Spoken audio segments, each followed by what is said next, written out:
This channel does not promote any violent, harmful, or illegal activities. All content provided by this channel is meant for an educational purpose. الله أكبر الله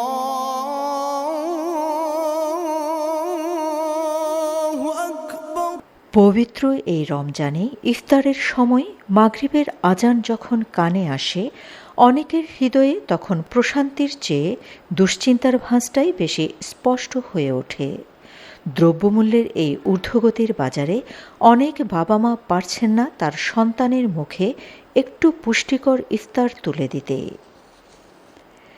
এই সামান্য উপহার হয়তো তাদের অভাব পুরোপুরি ঘোচাতে পারবে না, কিন্তু রহমান ফাউন্ডেশনের চেয়ারম্যান মাহবুবুর রহমান বুলবুলের বিশ্বাস, এই এক মুঠো ভালোবাসা হয়তো কোনো মায়ের দুশ্চিন্তা কমাবে, কোনো শিশুর মুখে তৃপ্তির হাসি ফোটাবে।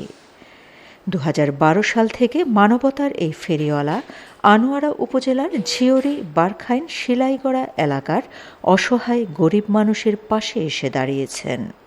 তার ভাষায়, আমি সাহায্য করছি না, আমি কেবল তাদের প্রাপ্য সম্মান ও ভালোবাসা পৌঁছে দিচ্ছি।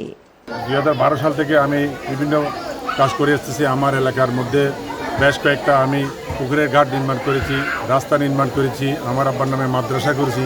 প্রতি বছর বিভিন্নভাবে আমি স্পোর্টসের বিভিন্ন সরঞ্জাম আমাদের এলাকার ছাত্রদেরকে দিই। প্রতি বছর আমি ছাত্রদেরকে ক্লাস 3 থেকে 9, 10 পর্যন্ত আমি সবাইকে গাইডের ব্যবস্থা করে দিই, এবং এবছরও ইনশাআল্লাহ আমার সেরকম পরিকল্পনা আছে।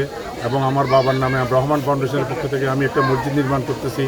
চট্টগ্রামের আনোয়ারা উপজেলার ঝিওরি গ্রামে প্রতিষ্ঠিত রহমান ফাউন্ডেশন প্রতি বছরের ন্যায় এবারও 6 শতাধিক গরিব মানুষের মাঝে রমজানের উপহার তথা খাদ্য সামগ্রী বিতরণ করেছে।